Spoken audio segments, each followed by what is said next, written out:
Mayor. How you doing, sir? Yes, sir.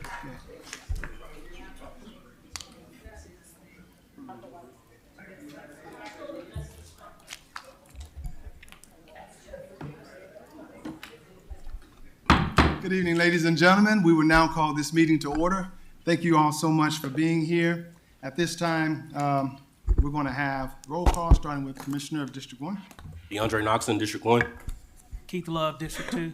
Elma Bowie, Commissioner at Large. Dedrick Johnson, Mayor. Abel Garza, Commissioner at Large. Chris Sharp, District 3. Jamie Clark, District 4.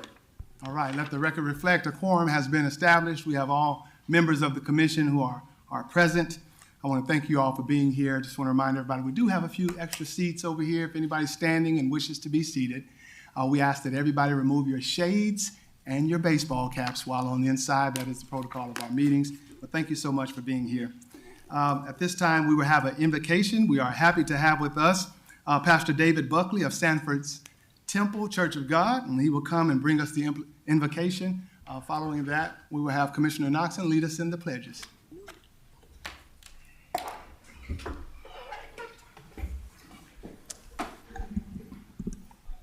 Let us pray. Father, we thank you now for all things. God, we thank you for your grace and for your mercies. God, we thank you, God, for this meeting on today. We thank you, God, for the leadership of this city. God, we pray now for the safety of all of the persons that work in this city. We pray now, God, for all of the members of this city and the town. God, we pray for your covering now, that you will continue to keep us and to bless us, God, and we'll forever give you praise, glory, and honor. It's in Jesus' name that we pray. Thank God and amen. Amen. Please join me in the pledges. I pledge allegiance to the flag of the United States of America and to the republic for which it stands, one nation, under God, indivisible, with liberty and justice for all. Now the Texas flag. Honor the Texas flag. I pledge allegiance to thee, Texas, one state, under God, one and indivisible. All right. Thank you, Pastor Buckley, for the invocation. If you have any announcements you'd like to share with the citizens of Texas City and residents, feel free to do so at this time. Thank you, Mr. Mayor. I want to say thank you for this opportunity. I am the pastor of the Sanford's Temple Church of God in Christ in Texas City, Texas, West Texas City, 5508 Phillip Street. We're always doing things to try to impact our community. And on the 5th of next month, in April, we're going to be hosting a leadership conference. It's entirely free. Starts at 9 a.m. And it's over at 2 p.m. In that time, we will cover some topics in terms of financial literacy. We'll also be introducing people to new home buying plans. We bring different builders that's in the city to the church to introduce them to our membership in hopes of buying a home. And so there are many, many other parts of that. The conference will be there. So I invite all of you to 5508 Phillip Street in Texas City on the 5th of April at 9 a.m. Service, we will have breakfast and we'll have lunch, and it's all free. Thank you. Thank you very much. Appreciate it. We're up to proclamations and presentations in this meeting. We have a few service awards that we are happy to give out.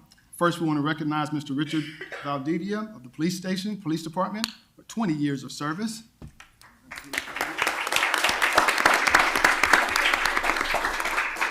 Mr. Johnny San Miguel of the sanitation department, also for 20 years of service.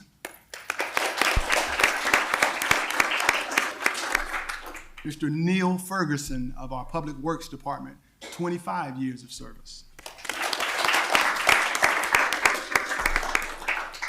And a person who is definitely no stranger to any of us in here, Mr. Charles Brooks. Charles Brooks with Recreation and Tourism. Come on up here, Mr. Brooks. Come on up here. Mr. Charles Brooks has been with the city of Texas City for 30 years. 30 years of service. Papa Charlie, we all know Papa Charlie. My favorite. Thank you, Doug. Thank you, young man. Thank you, young man. Young man. Try to be young man. Thank you very much. Hey, Miss Boo. Thank you. Thank you. Hey, thank you, man. Congratulations, young man. Yeah, sorry. Thank you. Mr. Brooks, you can stop at the podium if there's any words you'd like to share with us or any body you'd like to recognize who may have come to help celebrate your 30 years with the city of Texas City. Well, first of all, my wife is here. Bonnie, I've been married to her for 55 years.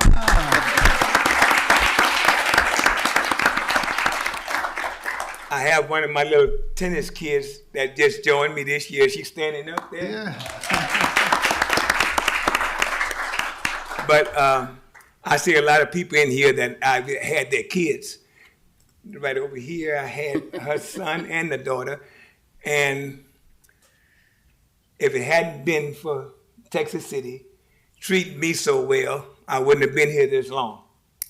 And I'm very pleased to have worked for the city of Texas City. And I think I got a couple more in me. You got a couple So more. I'm not ready to go yet. I just turned 81, so I'll be 82 and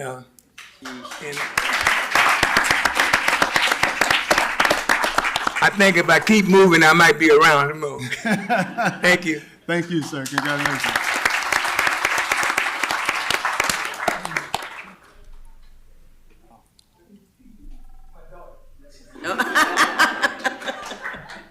His daughter snuck in on him.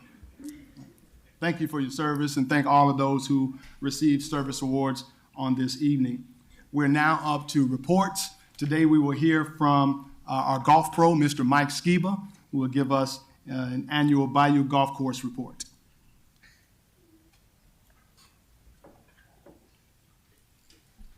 Good evening, Mayor and Commissioners. For those of you who don't know me, my name is Michael Skiba. I'm the head golf professional at Bayou Golf Course, and I'll go ahead and get started with this year's annual golf report. So the first slide I want to talk about today is our major tournaments of the year. First is our Chamber Golf Classic. It is a 2-day tournament with 4 total flights with 504 total golfers. Our second biggest tournament of the year is our Dow Winter Golf Classic with a total of 202 total golfers, 1 day, and 2 flights. We hold 19 total tournaments throughout the year with a grand total of 2,122 total golfers. Now that was in 2024.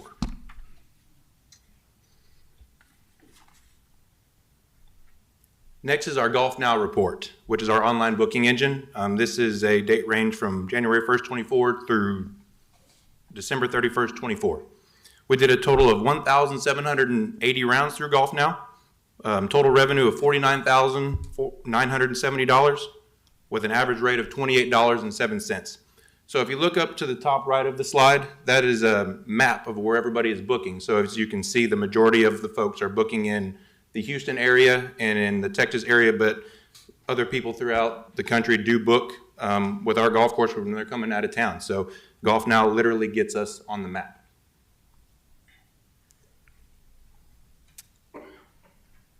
Next slide is our high school tournaments of the year. We hosted 10 high school tournaments in 2024. Garrett Bouchel is the Tech City High School golf coach. It's been an absolute pleasure working with him.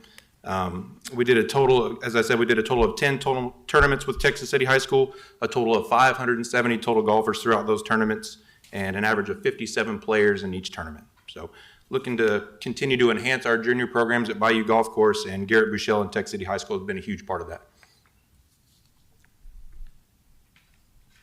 Again, to continue on our junior programs, we had 2 junior golf clinics this year, or in 2024, excuse me. We had one in June that had 22 total participants, and one in July that had 31 total participants. In these junior programs, we like to focus on the basics, stance, grip, posture, but also focusing on the rules and the ethics of the game to teach little ones how to get kick started and learn the game of golf, not just the technical part of it, but the rules and the ethics as well. Oops, sorry about that. Oh boy. That's okay. I got it. Sorry, Maury. This one? One more up. Okay. Yes, thank you. Next is our First Tee program at Bayou Golf Course. I implemented this program back in 2017, and just to explain what this program is really all about, they do learn about golf. The First Tee volunteers and the teachers, they do talk about the same things that we teach in our junior clinics, the basics of golf, stance, grip, posture, putting, chipping, etc. But their main focus is based upon growing as a young adult and life skills. That's what they're really pushing for these kids to learn. And a few of their accomplishments in 2024. First, I'd like to highlight the first team members from Bayou Golf Course that qualified for the local qualifier in the drive, chip, and putt competition. We had 5 total members qualify for that, and 3 members qualify to participate in the regional qualifier. We also had 7 kids from the Bayou Golf Course first tee program that made their high school golf teams. 3 were from Clear Lake, and 4 were from Clear Creek. So really proud of those kids. Again, we love to see them succeed in growing in the game of golf, but really we want them to really focus on life skills and growing as a young adult. That's the main focus.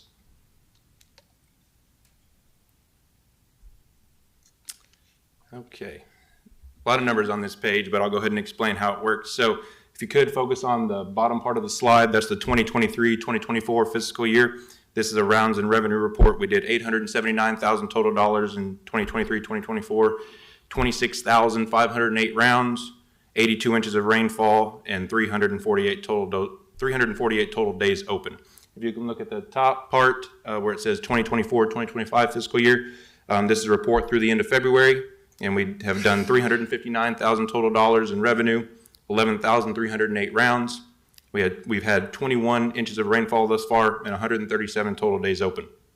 One thing that I would like to highlight is the first 5 months of this fiscal year compared to the last 5 months, compared to the 2023-2024 first 5 months of the fiscal year, we're $55,000 ahead. So revenue and rounds are increasing, and we just want to continue to strive to reach our goal, really since I've been here since 2017, which is hitting the $1 million revenue mark. And hopefully right now we're on pace, so hopefully we can continue to hit that mark. That's our goal right now.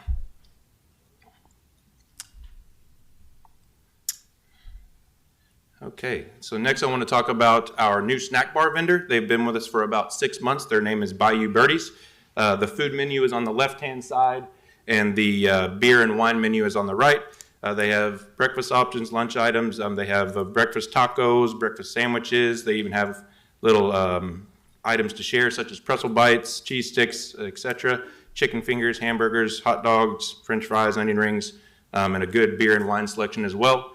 Like I said, they've been with us for the last 6 months, and can't thank them enough. Their customer service is off the charts. They've made my job very, very easy, and hope for many years to come working with them. Really, really nice working with this new snack bar vendor. They've been doing a really good job.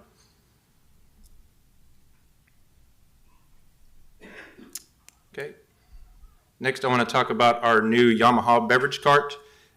This is mainly for Bayou Birdies to utilize, so that way folks can get food and beverage on the golf course, not just upstairs in the snack bar, so they can sell food and beverage from this snack bar also for our tournaments to utilize when they're giving out their food and beverage as well.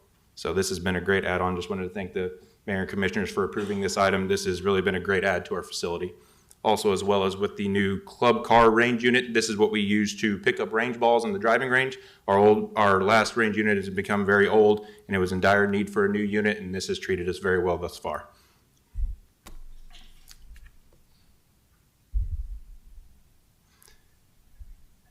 And lastly, this project just got done by our Bayou Golf Course maintenance crew about 2.5 weeks ago. This is our par 3 hole number 7 bridge. It was in dire need of repair, and as you can see, I think they did a great job repairing it. Now all of our employees at Bayou Golf Course can breathe when all of our customers go across number 7 bridge. So it's looking really, really sharp out there, and can't thank the maintenance crew enough. They did a great job on it, and they've been doing a great job maintaining the golf course as well. Things are looking good out there right now. But that's all I have for you this evening. Any questions? Commissioners, any questions of Mr. Skeeple? Great job, Mike. Great job. Thank you all very much. Thank you. Mike, appreciate it.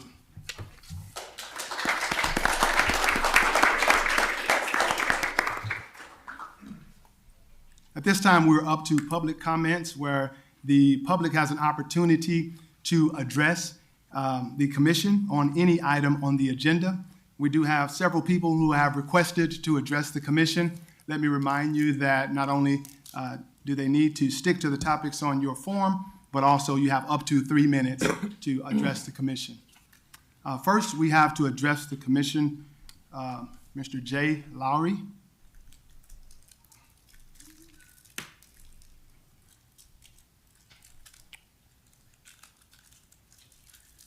Mr. Lowry, before you begin, on your form, it asks which item you would like to speak about, and you did not fill that out. And so I would like to ask you before you begin, which agenda item you're speaking on. About the certificate of obligations, that's also not required by law. Thank you, sir. What I want to talk about is the certificate of obligation. And as elected officials, you guys need to listen to your constituents. You guys do not need to make a decision with millions and millions of dollars for the public. Let the public decide. You cannot spend their money better than them in most cases when it comes to government. So I just ask each one of you, listen to the government, or listen to the citizens, and do the right thing. That's all I'm asking. Thank you.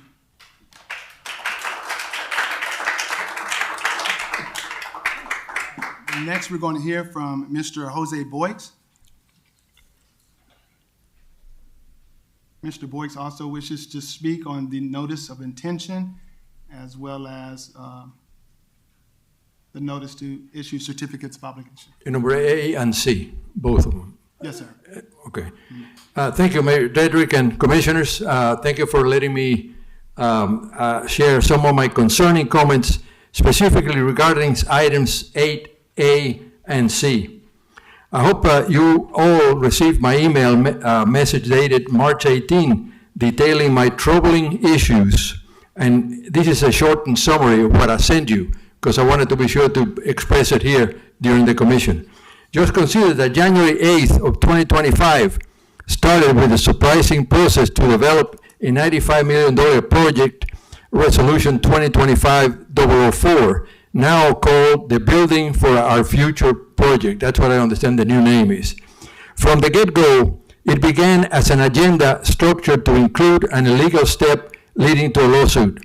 From there, the Commission continued to pursue, to date, a process brimming with inconsistencies, resulting in one that was completely flawed. Such an unbelievable undertaking has only served to cause significant community discord, dissension, and loss of trust and credibility. It also served to highlight a lack of effective administrative checks and balances that should require a forensic review of all related procedures. An added example was found in today's agenda, when obviously it had to be posted twice to correct a consent agenda item 7A and 7B related to approval of the minutes. Rather than dwell into the already documented path of the original Resolution 2025-004, I would like to implore our 6 elected commissioners to basically clear the board and start anew. And in doing so, please, starting by voting against item 8A and 8C. Without regaining our overall trust and confidence, such projects seem to be one set on legacy or footprint versus real need. Just my thought for your consideration and action. Thank you very much.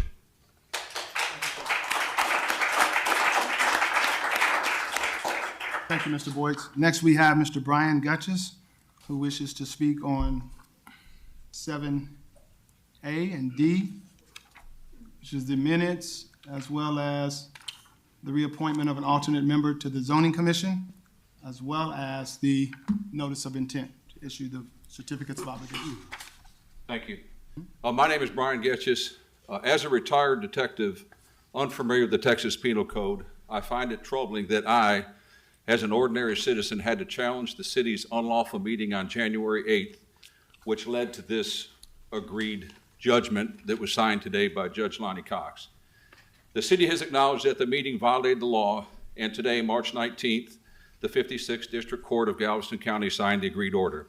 Despite not being an elected official, attorney, city secretary, or mayor, I was still able to recognize the mistake. Our mayor stated that he takes responsibility for this mistake, which in my opinion was an intentional act of moving public comments from the beginning of the meeting to the end, and then restored them immediately the next meeting.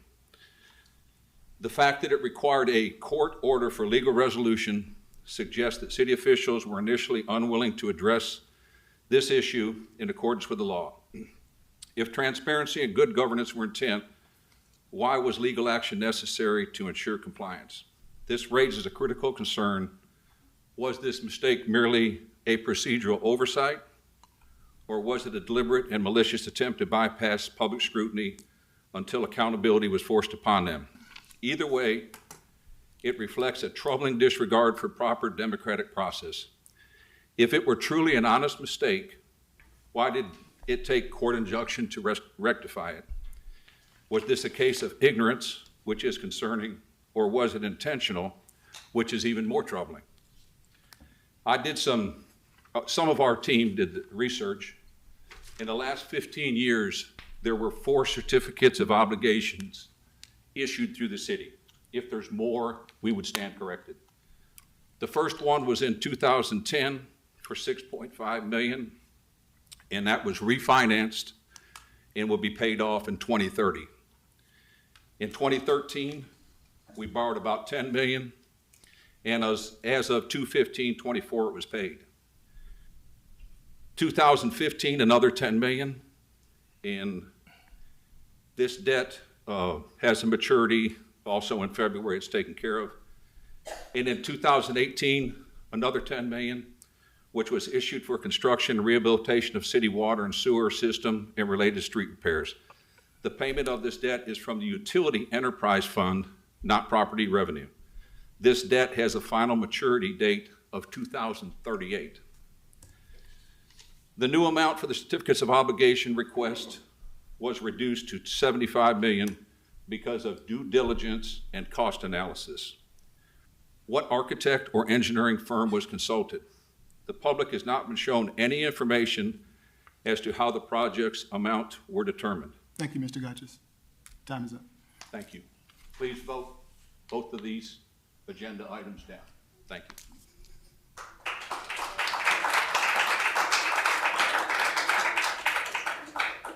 At this time, we will hear from Ms. Barbara White. Ms. White also wishes to speak on the certificates of obligation.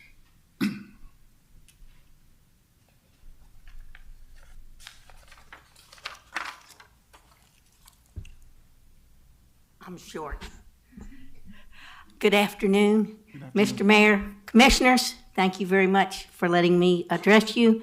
My name is Barbara White. I live at 2432 29th Avenue North. I'm the orange house with the 3-foot big stingery on the side so that everybody that drives through knows where my heart lies. I respect the job that you all have to do, but I really think you need to show us all the plans for each project, including the payout for each month and each year, so we know exactly what you're asking us for. Send it out to every household in Texas City, not just those that are registered to vote, because some of them may get out and register to vote when they get that flyer. And let the citizens of Texas City make the decision as to which projects they think they want to bite off at this time. I appreciate the job that you all have to do, and God bless you all. Thank you. Thank you.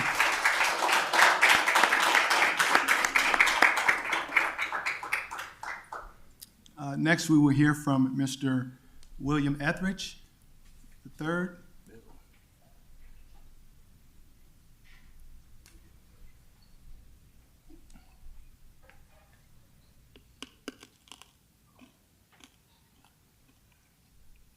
Mr. Etheridge, I believe, wishes to speak on the certificates of obligation as well. Is that correct?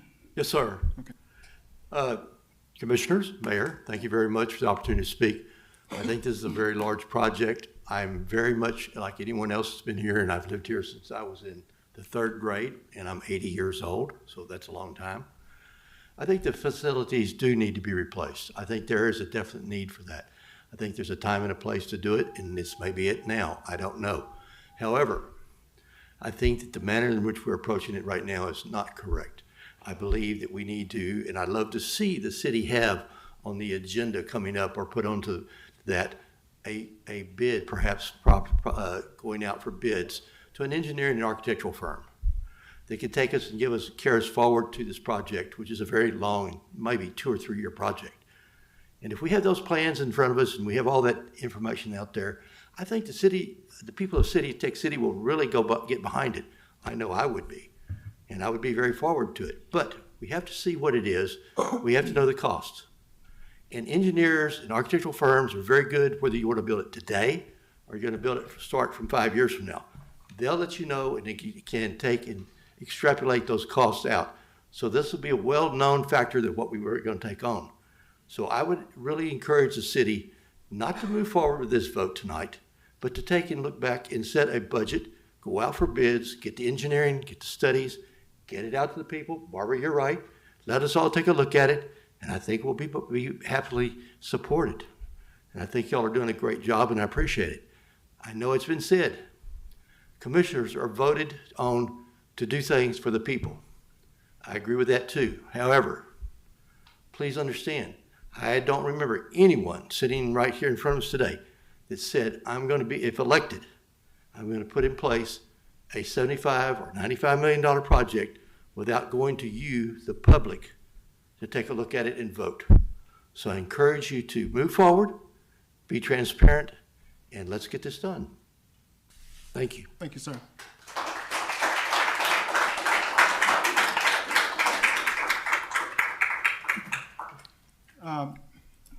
We want to do a point of information to Mr. Etheridge, specifically you and your comments on getting the plans and engineering and the cost assessment and things like that.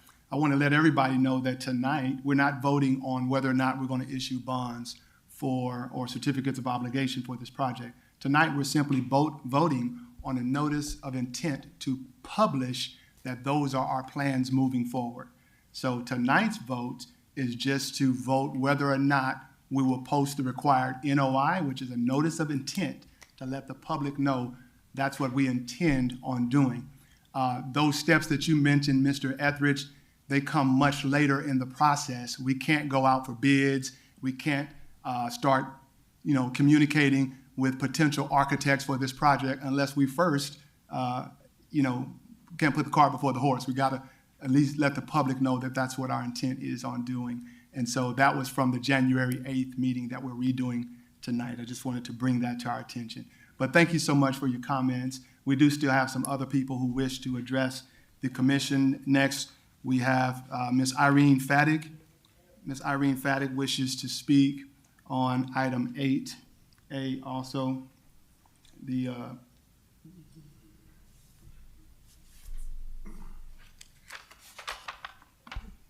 notice of intent. Thank you, Mayor. Thank you, Commissioners, for hearing me tonight. A little nervous, so I might sound a little shaky, but I'm here to speak on behalf of the employees that work here in City Hall, specifically in the Water Department, and a little word about the Fire Department as well. I would like to start by saying I'm not interested in all the politics that are going back and forth and have been for the last couple of months. I'm not experienced in all the financing and everything that goes into doing this type of project. I'm strictly speaking on behalf of the people that work here and have to live in this place day in and day out. We spend most of our time here more than we do in our own home. I've been working here for 14 years, and for 14 years, there's been a lot of problems with this building. Most of the time, or since I've been working here, and Chief, don't listen right now. I have a heater underneath my desk. So does many other employees. We freeze to death, and it's uncomfortable. Some days it's unbearable. We often have little gifts from our little furry friends that walk amongst the walls on our desk almost daily. On my side of the building, I share a bathroom of 1 stall, 2 sinks with 14 other women.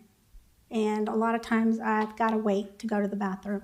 Otherwise, walk onto the other side of the hall. And then there's more women that share that bathroom as well. These are just some of the things that we deal with as employees here. And in the past couple of months, I've not heard anyone mention the concerns of the employees. It's the citizens, yes, they're important. The panel here, yes, you're important and you're important to do a job. But I have not had one person come down the hallway and ask, what do we think about this project? What do y'all need? And there's a need for a new city hall. On to my second thing about the fire department. The fire department is very crucial to life here in Texas City. I'm watching the growth of the city day in and day out. We need another fire station. My husband in 2021 had a stroke, and by the grace of God, he lived. Only because I drove him to the hospital. My son-in-law works for the fire department, and I asked him in the hospital room, had I waited for an ambulance, what would have happened? Because I live out in Grand K. We're outside of the city, but we depend on the city facilities. It's 17 minutes, perfect drive from the station to my home. That's if nothing gets in the way of that bus getting to my home. Thank you, Ms. Paddock. Okay. I appreciate it. I'm sorry your time is up. Thank you. Thank you.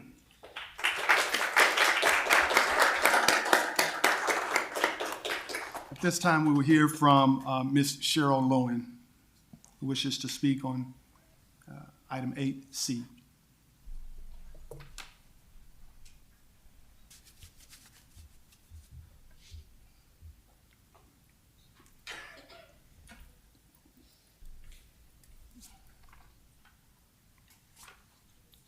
Thank you. Good evening, Mayor, Commissioners. My name is Cheryl Lowen. I am the director at Moore Memorial Public Library right next door. And I just wanted to comment very briefly on the impact that this project would have on our library. The part of the project that involves the library is a very, very small piece of the overall plan, and it's not very exciting, but it is essential. Our library aims to provide a welcoming and comfortable space for all Texas City residents. For example, after Hurricane Beryl, last July left many people without power, the library was a refuge. We were full of families charging devices, getting some work done, doing homework, enjoying the air conditioning, and reading the occasional book. Maintaining a comfortable environment is very challenging in our library. A portion of these funds would go towards much-needed improvements to our heating and cooling system, which is complex and unreliable, and I'm absolutely not an expert, though I know a lot more about it than I thought I ever would. In July 2023, we experienced almost an entire month without air conditioning. To cope, we had 5 or 6 large industrial fans throughout the building, creating an environment that was deafening and still very uncomfortable and hot and humid. Every day, temperatures rose steadily, making working conditions unbearable and forcing us to close early on multiple occasions. So that prevented us from providing the service that we would like to provide to our citizens. More recently, we had a wonderful couple of days off work because we had snow in January. We returned to a library with no heat. We had to wait until the system completely thawed, which took several days before we had heat again in the building. We had another cold snap in February, just a month or so ago, and there was a major leak that needed to be repaired. We had no heat for another 5 days at that point. Right now, we have a boiler that's operating at 1/3 capacity, so we're dealing with that as well. We're okay if it doesn't get too hot or too cold. Right now, we're fine, but any extremes in weather will cause the system to stop working again. In addition to the repairs to the HVAC systems, these funds would be used to replace the library roof. The interior was completely renovated in 2019. The exterior was not touched. I had an engineering inspection conducted about 2 years ago. Necessary repairs were identified. Many of them were done in the past year, but the roof is still a priority. It is over 20 years old and does need to be replaced. So while heating, cooling, and roofing are not the most exciting topics, they do have a direct impact on the experience of our library users. Ensuring these systems are functional is essential to keeping us as an important community resource. Thank you. Thank you very much.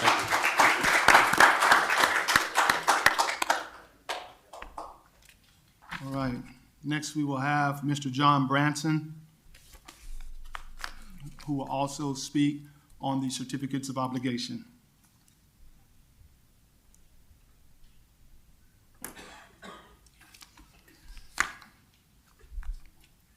Thank you, Mr. Mayor, City Commissioners, citizens. My name is John Branson. I am the Executive Director of Management Services for the City of Texas City.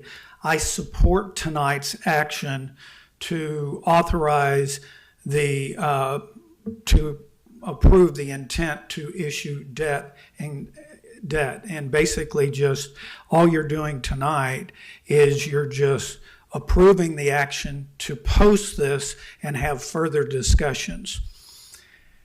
This particular project, this overall issue, it is needed here in the community. What this project will do is it will take all of the existing facilities that we have, where we have people throughout the community. The issuance will be for a total of $75 million. It'll be for 20 years. The issuance would allow for the construction of a new municipal complex, which would replace the existing City Hall complex. It would also include a new fire station, the expansion of the existing Public Works facility, and replace the roof at the Memorial Library and provide needed HVAC improvements there. The new municipal complex would house all of the existing departments of the city, and it would also bring in other departments that are located throughout the city. Some of those include the Community Development Department, Municipal Court and Marshal's Office, the Economic Development Department, Emergency Management and Homeland Security Department, and the Emergency Operations Center, all housed under one roof. By relocating to the proposed facility. This would allow, with municipal court moving out, this would allow for the expansion at the existing police department as Texas City continues to grow. Some have expressed concern over the issuance of this debt. I don't know if it would surprise you or not, but the 23-24 budget included in it $8.37 million of a debt reduction. That was included in our budget in 23-24 without little or no fanfare. The proposed issuance would actually be less than that amount, and we would pay that for a total of 20 years. I think it's also important to note that when Mayor Johnson began his administration with the city, the tax rate at that time was 0.54. It was decreased in his first year of administration down to 0.51, the next year after that to 0.49, and then the next year after that 0.488. I commend the mayor and the city commission for reducing the tax rate, and they've been great stewards of the taxpayers' dollars. Again, I support this. This is only the intent tonight, not the actual issuance of the bonds. Thank you. Thank you, sir.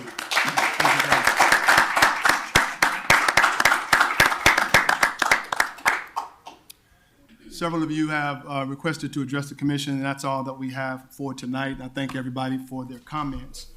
Before we move on with the rest of the agenda, I want to let the commissioners know that if you would take a look at both consent and regular items, I will ask that we pull for consideration altogether. Consent item F. Consent item F, that's no longer needed, and regular item A.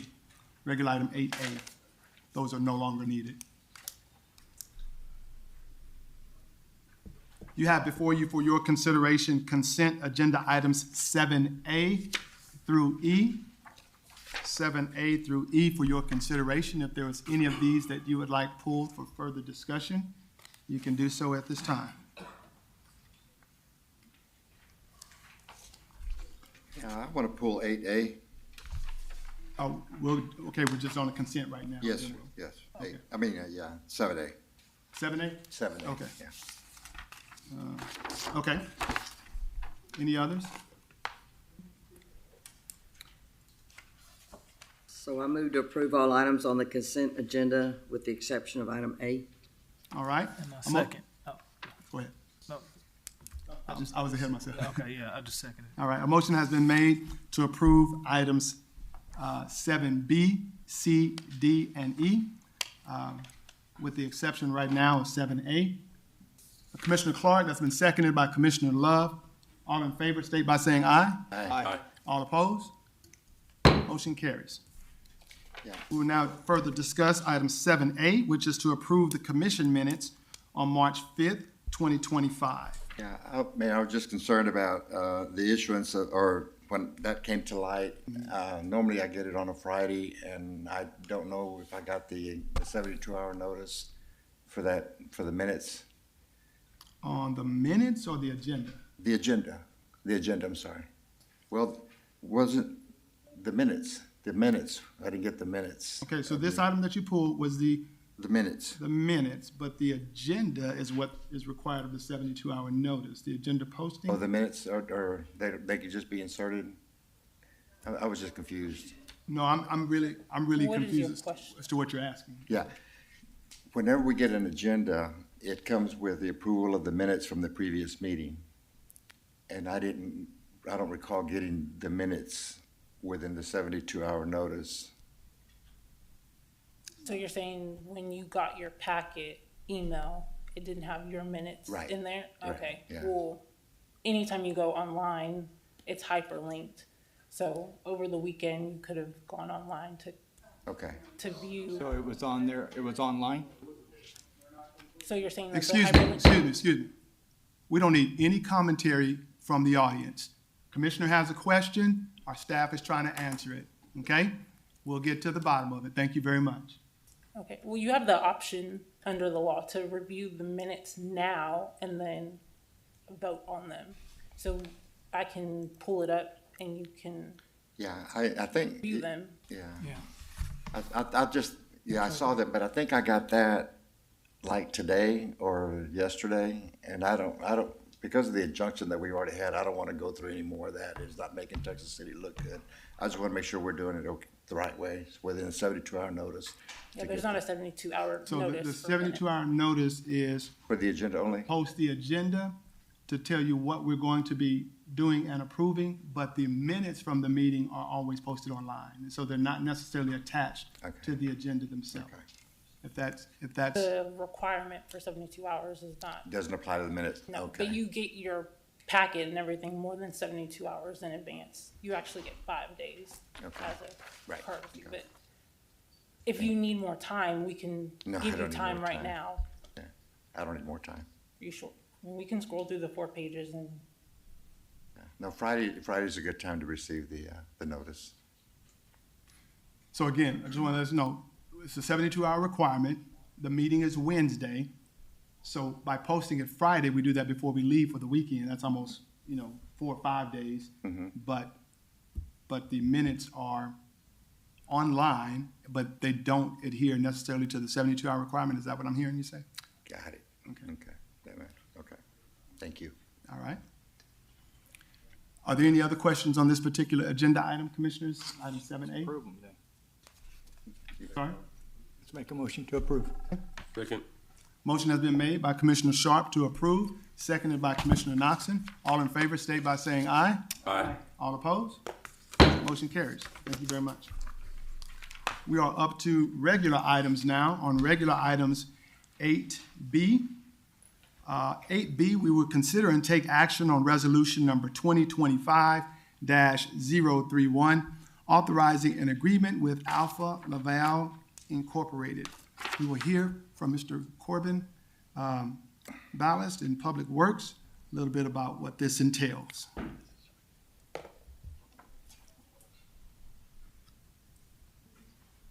It's at the wastewater treatment plant. We process a lot of sludge, and we have 2 belt presses to do so. This particular unit is a little over 20 years old.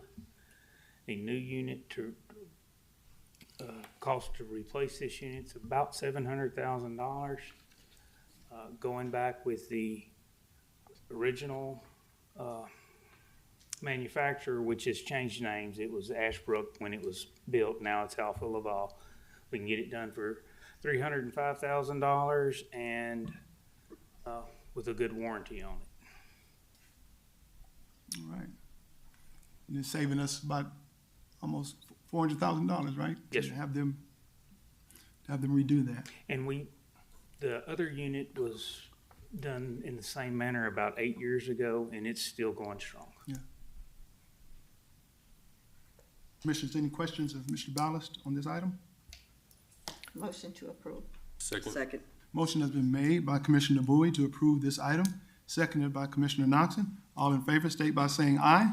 Aye. All opposed? Motion carries. Thank you. Up to regular items 8C, consideration of and action on resolution number 2025-032, authorizing a publication of notice of intention to issue certificates of obligation series 2025. We'll hear from our Chief Financial Officer, Ms. Cynthia Rushing. Thank you, Mayor, Commissioners, residents, and staff.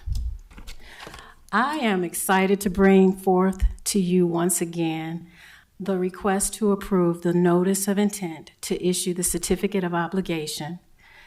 It's going to be a two-part presentation here, but the first part will be me walking you through the background, discussing the capital program and the price tag. And the second phase, or second part of the presentation will be our finance advisors from Masterson Advisors coming up and sharing with you the actual debt schedule and their methodology that they use to come up with the amount and the advice that they gave us.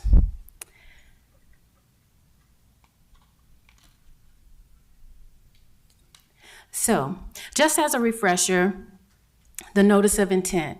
The notice of intent is a required step to publishing the notice to the public and potential investors that the City of Texas City is considering issuing a certificate of obligation. So you may say, well, what is a certificate of obligation? Well, this is a debt instrument normally used for municipalities to fund capital projects that do not require voter approval.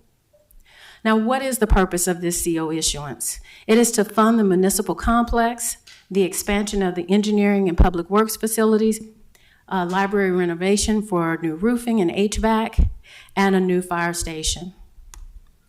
On January 8th, the Commission unanimously approved the notice of intent. I come before you today for the approval for a second or an amended notice of intent that's required because of adding the new fire station. And then also it's required due to the error that was made on January 8th in the agenda format. So that's the background. And so now we're moving on. I hope I'm on the right slide.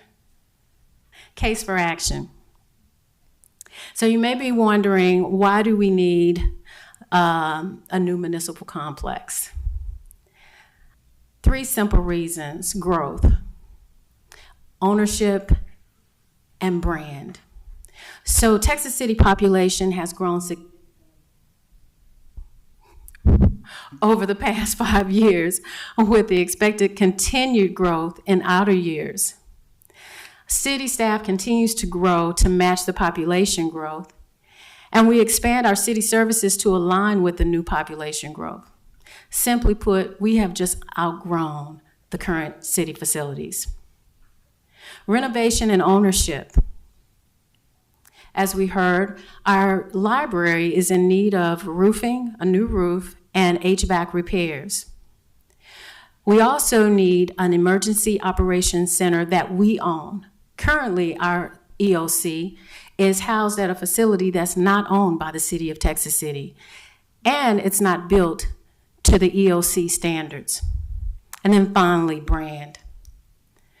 What do we want to be known for? Do we want to be known for a progressive, innovative, modern city? that's inviting all of the new growth coming to the city of Texas City? Do we want to be known for civic pride? So these are the reasons for action. So now, what have we done thus far? So the chevrons that here that are blue, these are the things that we've done. And then the last three are the things that are to come. So the first thing that we did was we asked for how much could we afford? So similar, I think I heard someone said, I think it's important for you to find out what your budget is. You're absolutely right. And so that's what we did. We went to our financial advisors with Masterson Advisors, and we said, hey, what is the maximum amount of debt that we can take on without increasing the property tax rate? And so the amount that they provided was $95 million. But what was really key here was it didn't increase the property tax rate, but it also did not factor any growth. It kept the growth flat. And what I mean by growth, the property value. So as we know that the appraised value will increase, we have master plans that are coming, we have new residents, new commercial activity coming, and this model that the finance advisors use kept that flat. The second thing that we did, we started planning. Once we found out the max we could afford is $95 million. Didn't mean that we were going to spend $95 million, but we knew that that was the max. So we started doing a deeper dive into what our needs were. So we determined the square footage needed. We talked to a design firm. We actually went and looked at other municipalities. And when we came back, or when the number came back that it was actually less than the $95 million that we needed, or that we originally, to the maximum amount that was available to us, we looked at what are some of the other capital projects that are needed.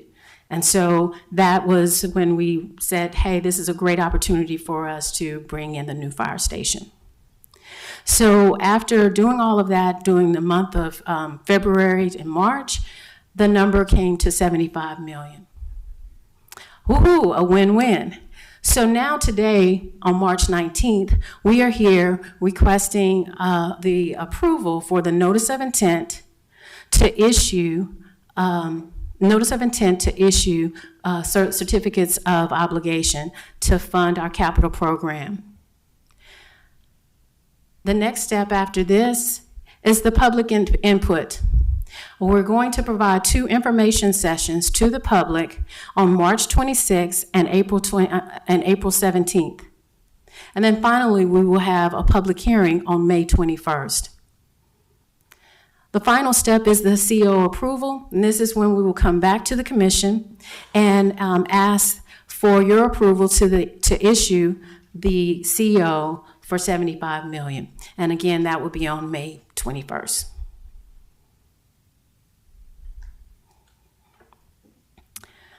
So, here is our beautiful City Hall.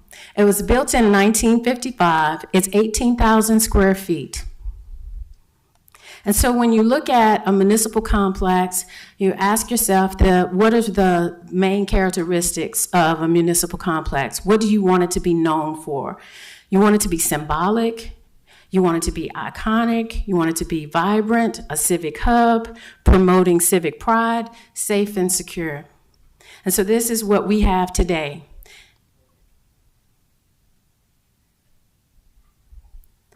So as I mentioned, we had an opportunity to visit other newer municipalities. And this is one that was built in 2004, over 20 years ago. This is in the city of Sugar Land. It's 81,000 square feet, and at the time that they embarked on this project, their population was 65,000. Today, their population has actually doubled, so they built for the future. Because it was built in 2004, they were able to take advantage of the low cost, and so this project for them cost them $18 million.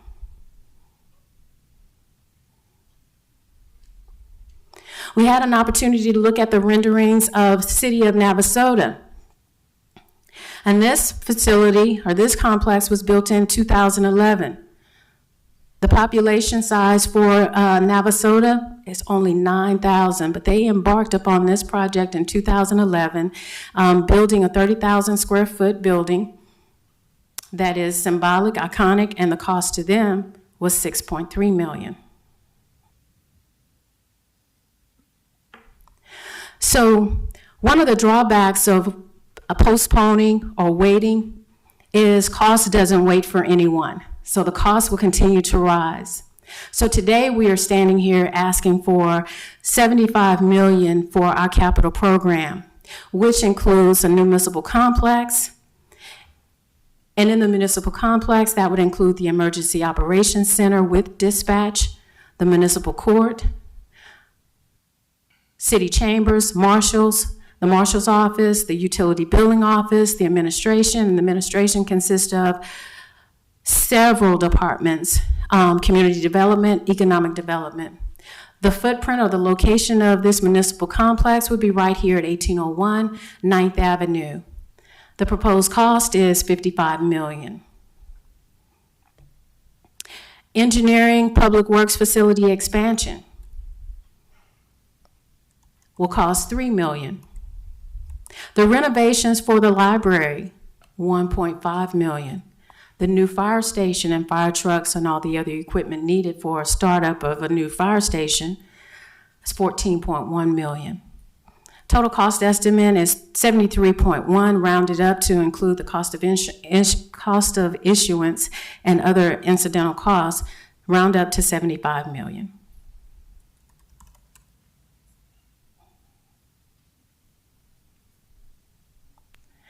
All right. This is my favorite slide. I'm a numbers girl, and I love charts. So what this is, I know that we've talked about the debt service and not incurring any new debt, wanting to vote on the debt. But the beauty of this is that we can actually get a new facility, bring modernization, innovation, and great services to our residents and to our staff at no property tax rate increase. So when we look at the historical debt service from 2015 to now, we've had debt of, on average, $4.7 million a year. Now that's on average, but as you see in 2024, we had a huge spike, so that would be known as your balloon payment. So there was a balloon payment of $8.3 million in 2024. But again, if we average this out, it's $4.7 million from 2015 to 2025. And you see there's a cliff, there's a drop. So as you look at the blue area, it drops off when it gets to that peak. And what's happening is that our debt is subsiding. So now we are layering on the new debt, and that's the red area. So that red area is bringing on the new debt, again, not increasing the property tax rate, and that debt will be over a 20-year span at $5.7 million per year. Beautiful chart. I love this picture. But I will move on. So here's the funding timeline. Just to give everyone stepping us through what has happened thus far. The staff has not been involved in this for 6, 7, 8 months. Really just kicked off in December. We received the finance plan from our finance advisors December 19th. We published the notice of intent on January 14th. These two major items the commission approved on January 8th, the notice of intent to issue the COs. And then on March 5th, we presented to the commission the ordinance to issue the CO. Unfortunately, that item was removed from the agenda. And now we're starting over again with our second notice of intent to issue a CO bond, and we are here at March 19th. And again, finally, the final step is the approval to issue CO bonds, and that date is May 21st.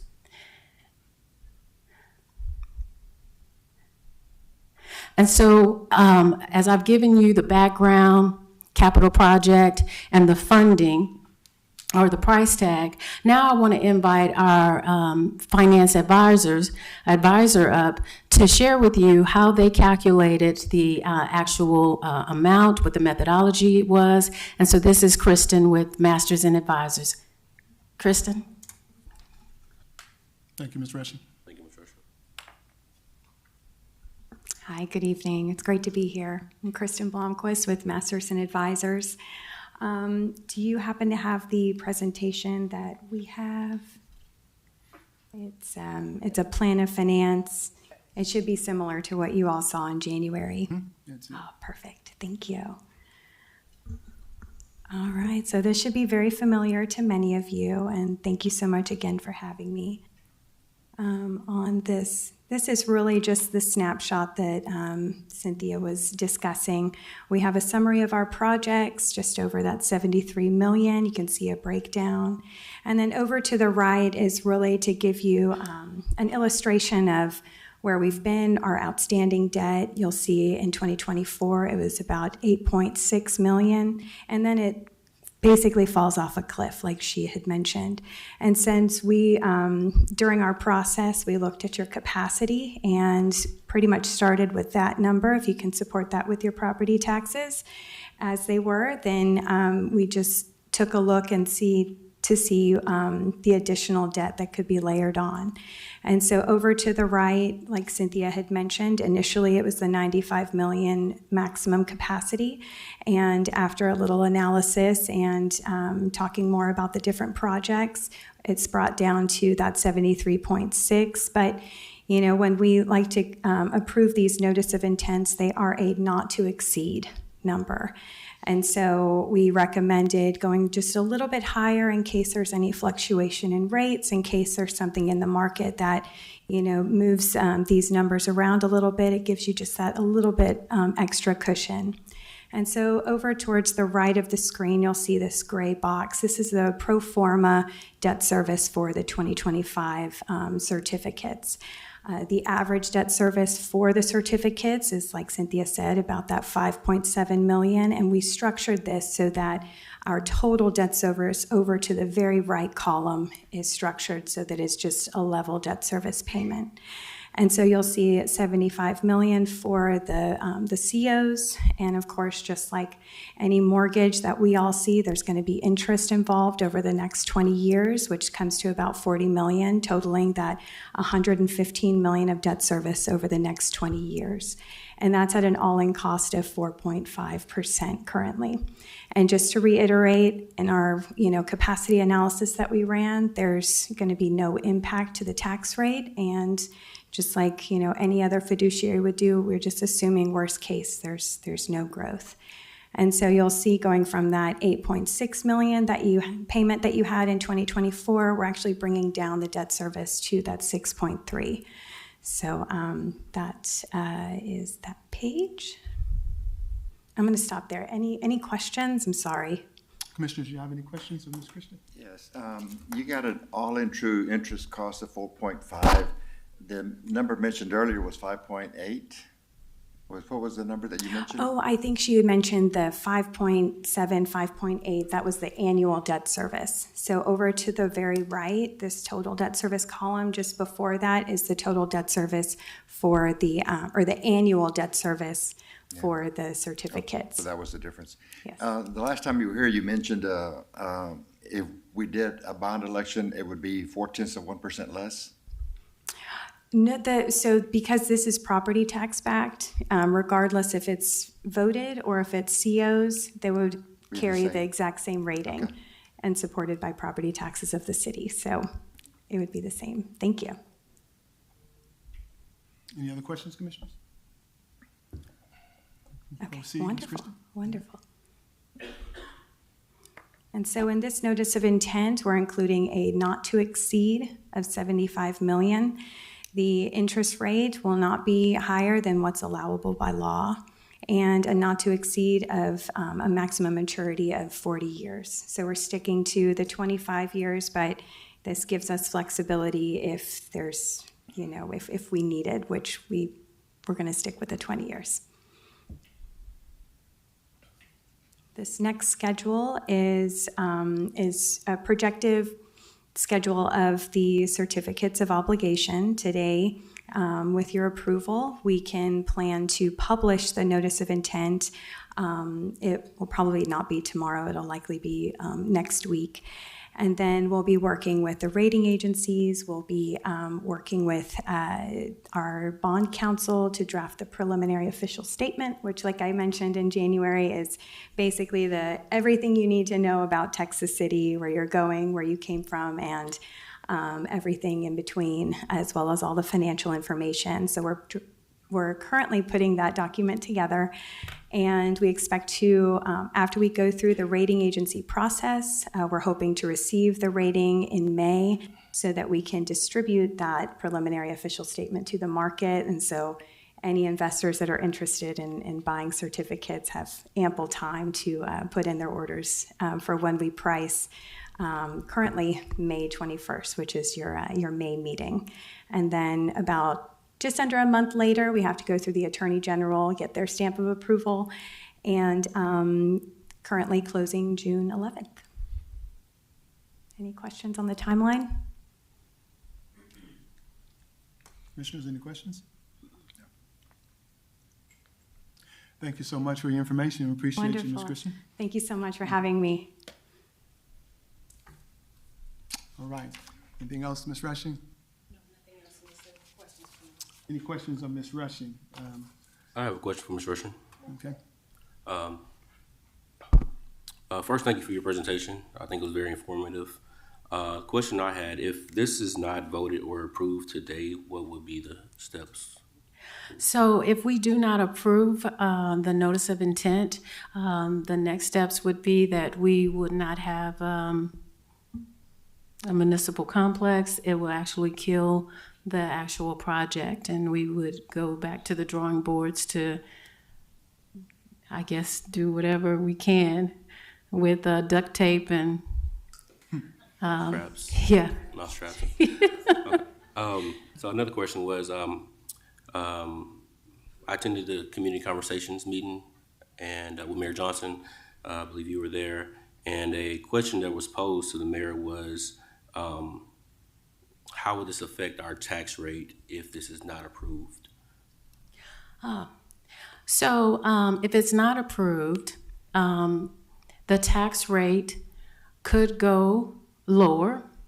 And by going lower, doesn't mean that cost on the MO side, M&O, maintenance and operation, does not increase. So it's really difficult to say if it doesn't go through what the final impact would be. But typically what I would say is that the tax rate will probably decline. Okay. Mm-hmm. And how would that affect this community that's growing so rapidly? Well, the impact would be that you're paying less in taxes, and so you probably will be receiving less in services, because this program is to provide services to keep up with the growth. And so if we're unable to keep up with the growth by funding these capital projects, then it has an impact on the services. So while residents or property owners will potentially see a decrease in their tax rate, the trade-off will be fewer service or less services. So we heard about the response time for a fire or EMS arriving 17 minutes. I don't know. I mean, it's just, we'll do the best we can, but that will be the trade-off. That was a good question, Commissioner Knox, and I was just wanted to add to that. So instead of going to the duct tape, you could also try to find another avenue to obtain the funds, right? Through a general bond obligation or something? Yeah, so there are two financing vehicles or instruments that you can use. One is a CO, which is a certificate of obligation, and that's what we're talking about today. And another avenue is a general obligation. So your general obligation, they're both are the same. They're both bonds. One allows for voter approval and the other one does not. The tax rate, not the tax rate, but the interest rate would be the same. The difference is the advantage of a CO is for expediency and lower cost. So you may be wondering, what do you mean by expediency? Well, if you don't have to have a referendum and have an election that will probably take place 6 months from now, and the cost associated with that, and that you can actually go forward if everyone approves that there is definitely a need for these services that we need, the infrastructure that we need to have, the new facilities, then it makes prudent sense to go the expedient and the most cost-efficient route, and that would be the CO. So the CO, we can get started within 60 days, whereas for the GO, we'll have a referendum. And so you say, okay, a referendum, that means that the citizens are able to give their vote, and that's true.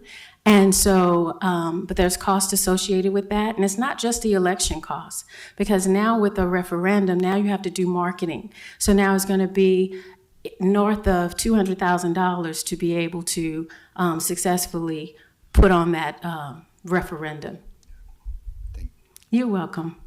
Ms. Rush, I have a question. Sure. I know we talked about, in the presentation, you showed the city of Sugar Land and city of Navasota, I believe. That's correct. How do they fund those buildings or those new city halls that they build?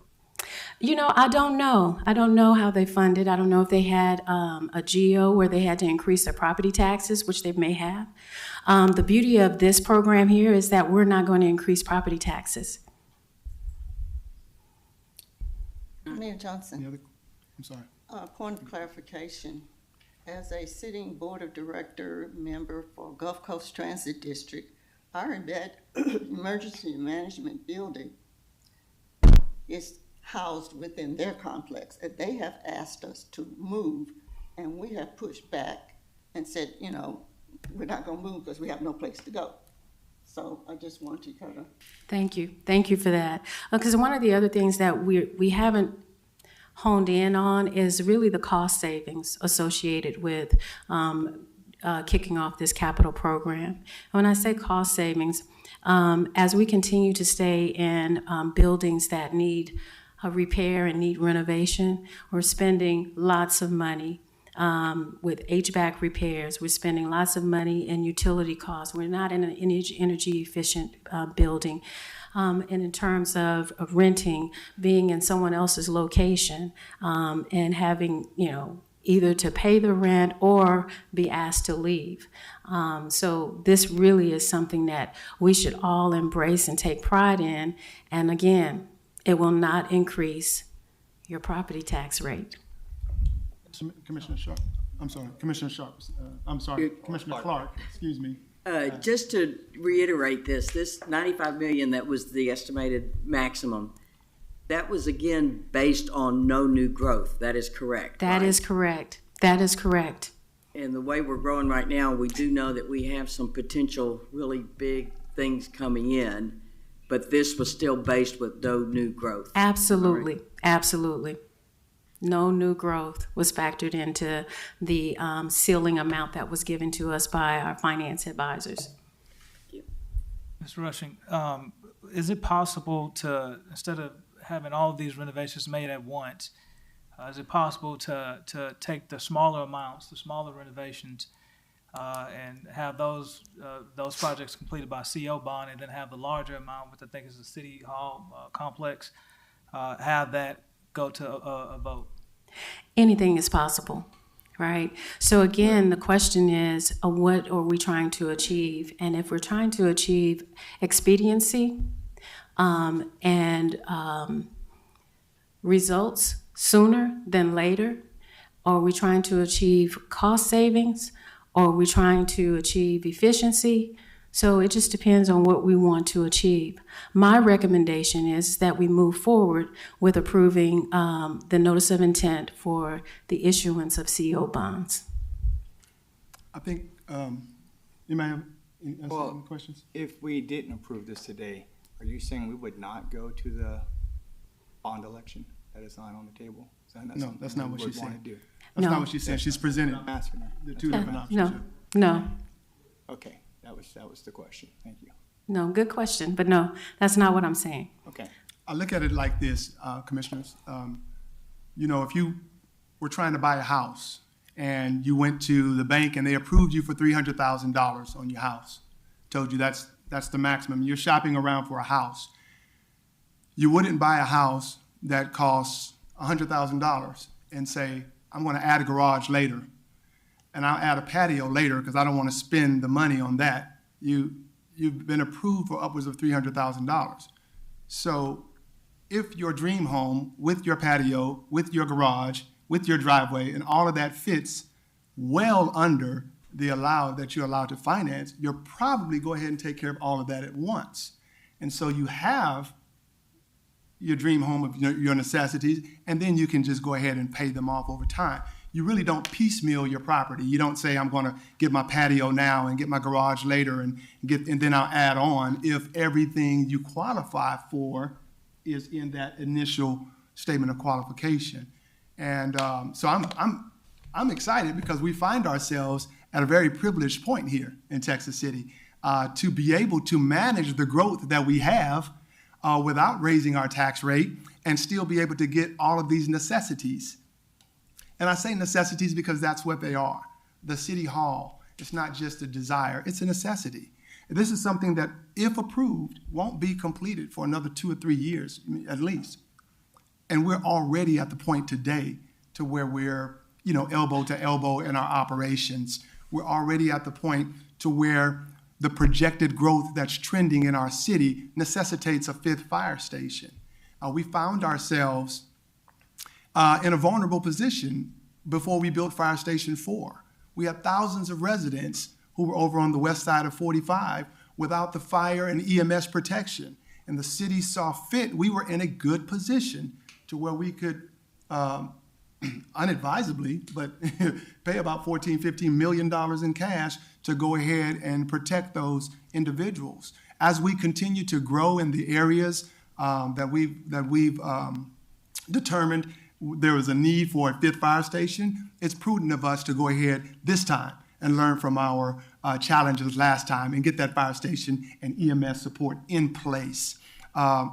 There's almost no building more important to me than our Emergency Operations Center, right? Of course, our police department and our fire services, they serve a great need. But being the coastal city that we are, and being one that is in the middle of an industrial base of Texas City, where we have the largest industrial refinery complex in the nation, right here in Texas City, it's prudent that our emergency response and operations and the management of that be in a facility that's owned by the city of Texas City. And again, I want to highlight this again, at no increase in tax rate to the citizens.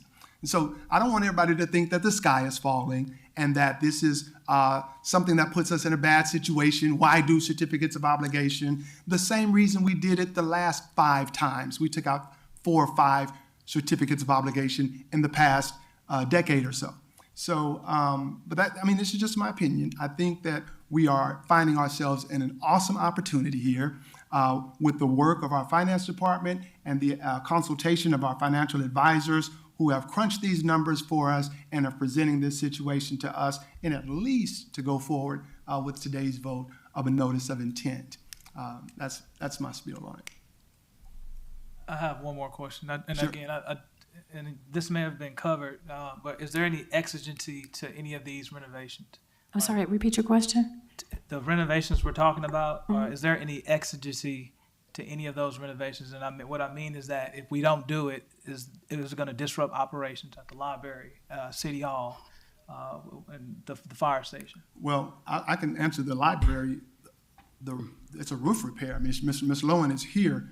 We have millions of dollars worth of investments inside of the library materials, electronics, computers, historical documents. The last thing we need is for some storm to come through and all of those items be compromised.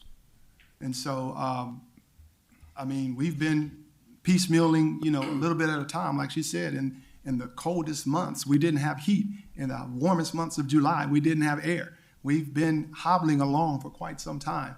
And the citizens of Texas City deserve better, and we can afford better. And there's no reason why we shouldn't give the citizens better. Thank you.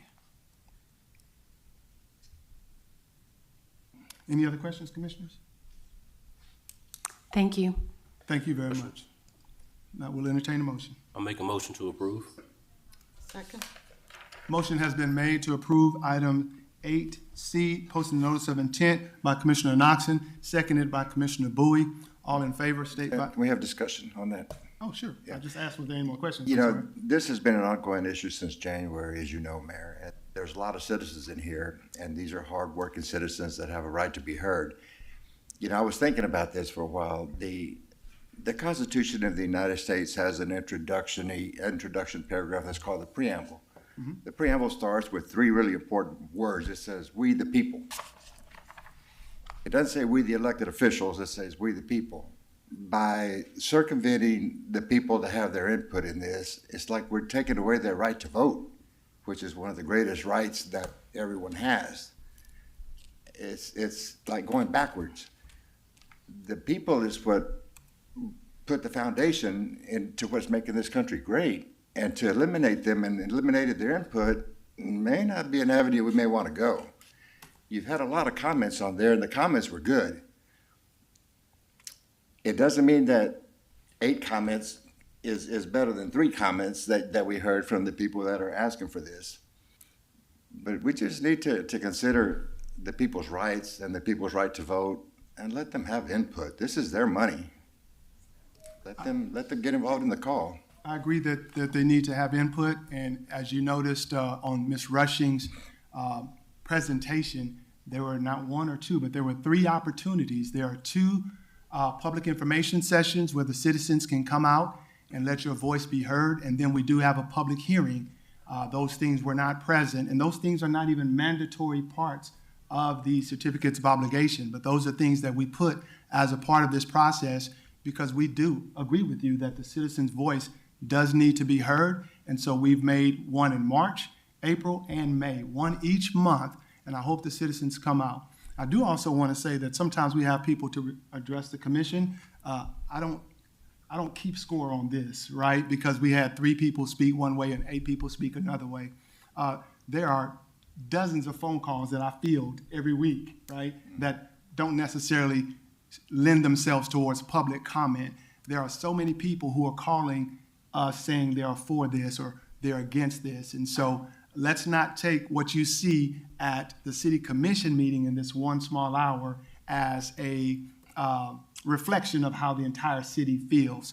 But I do want to agree with you and say that, yes, the citizens deserve to be heard, okay? And the citizens will be heard at 3 different opportunities for public input.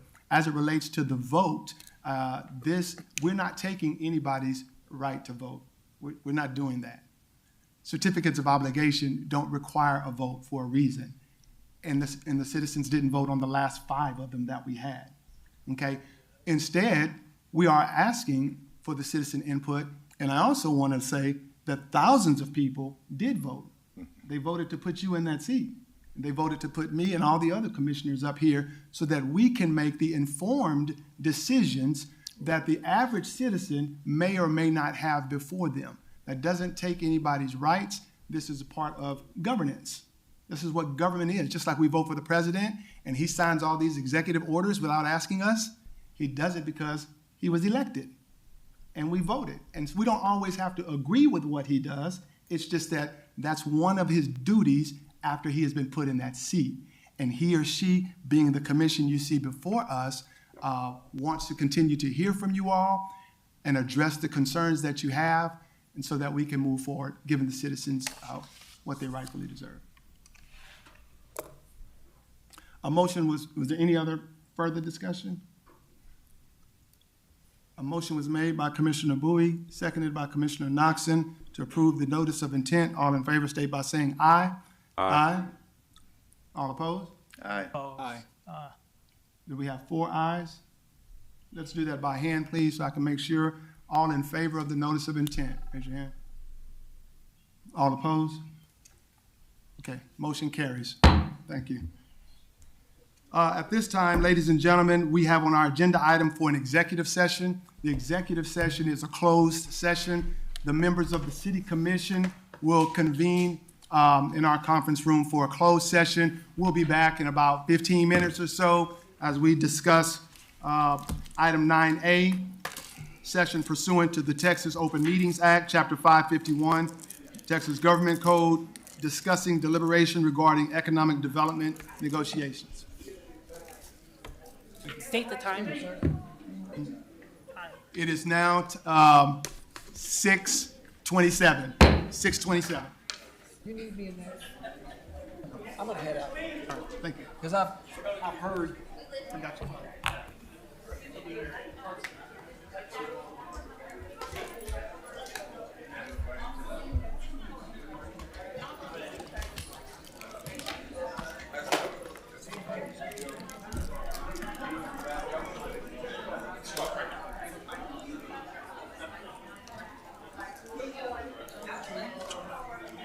Sorry about that. I didn't know.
Sure.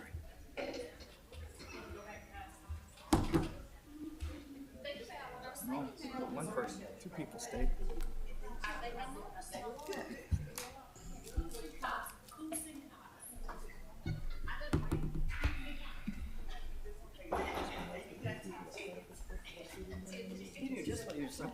I did.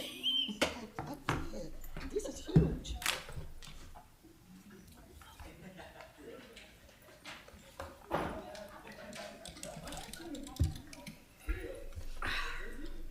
David, do you go to this?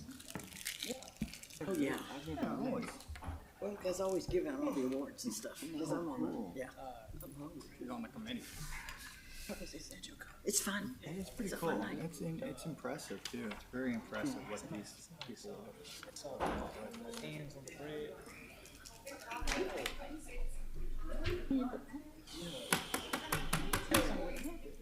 You can tell. No.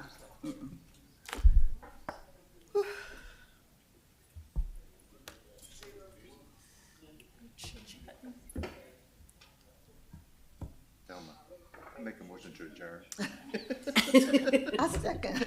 Boom. Let's go.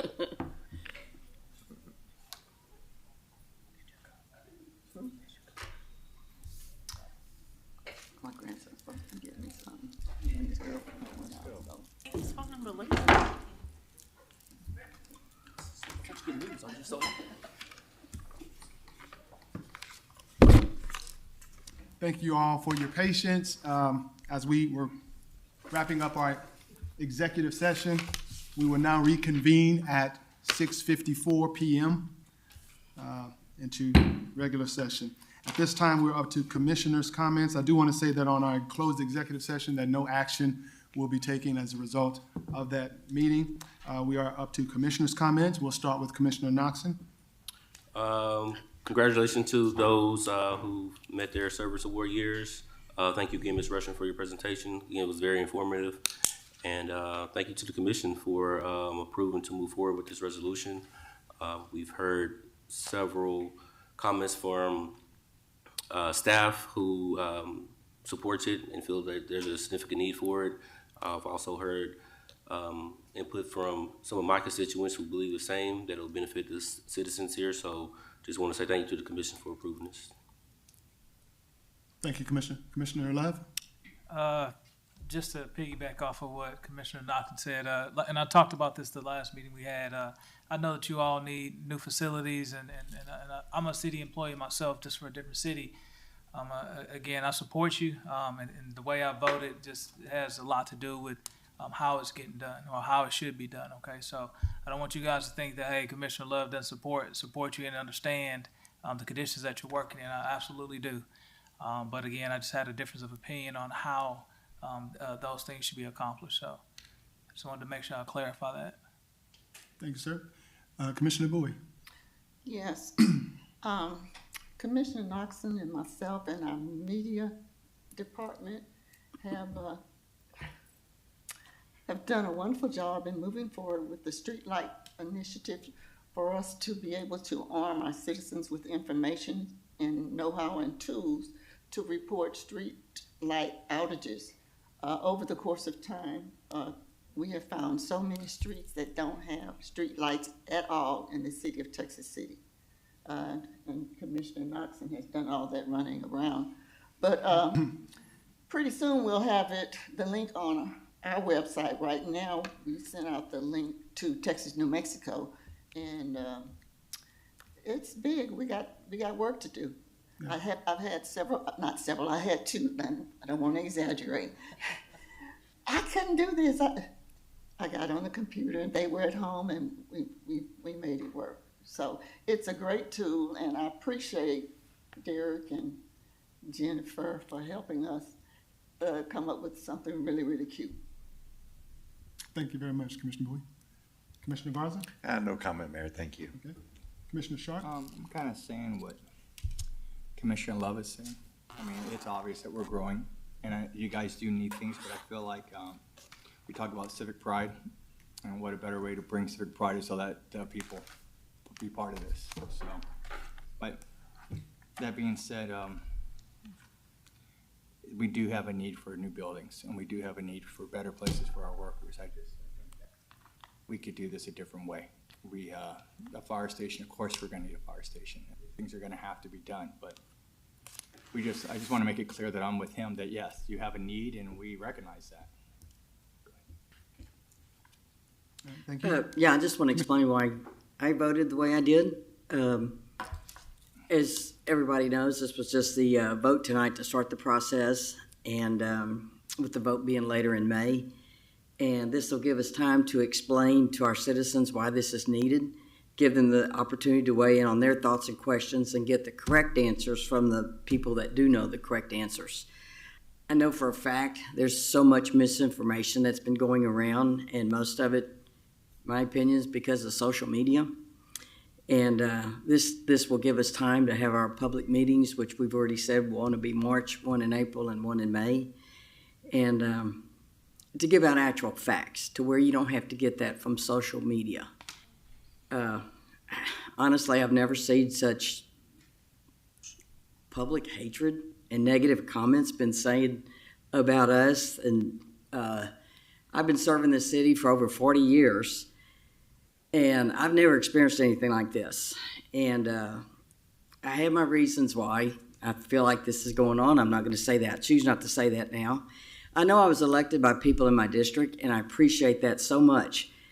And I know they have elected me to make the right choice for them, and I feel like I'm doing that. I listen to them. I listen to them all the time. And I appreciate them contacting me, which goodness knows they have been. But we just need to get the correct information out there. I love the city. I've been here for over 70 years, and the growth we're experiencing is amazing. And I just am very proud of it, and I'm very proud of all our city leaders and workers in this city. And I just wanted to say that. That's why I voted the way I voted. So, thank you. Thank you, Commissioner. Appreciate you. Up to the mayor's comments, I just want to kind of echo some of the sentiments. I want to thank everybody who came to speak and offer your perspective, regardless of what that perspective was. We really appreciate the fact that you want to participate in the civic process and the governmental process, and that is your right to be heard. And that's a right that we don't take for granted, both resident, both staff, because this proposed municipal complex and all of the associated projects will greatly affect staff, and affecting staff affects the services that we are to put out to the public. And we want that service, that level of service, to be of top-notch service, of top-notch quality. And that starts by taking care of the people who actually do the work on a day-to-day basis. And it's not the people you see sitting before you right now. It's the people that get up to give the reports. It's the department heads. It's the supervisors. It's the managers. It's everybody from the one department to the left, one department to the right, from top to bottom. And so we really thank you. We gave out these service awards today. The service awards were for 20 years, for 25 years, and for 30 years. You don't get people working for municipalities for 30 years when the facilities are something that is just horrific, or you don't get people working for 25 and 30 years when you don't take care of your staff.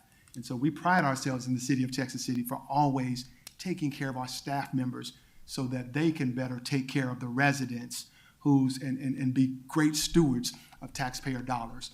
And so it's very important that we recognize the city for the position that she is in. And the city of Texas City is in a great position.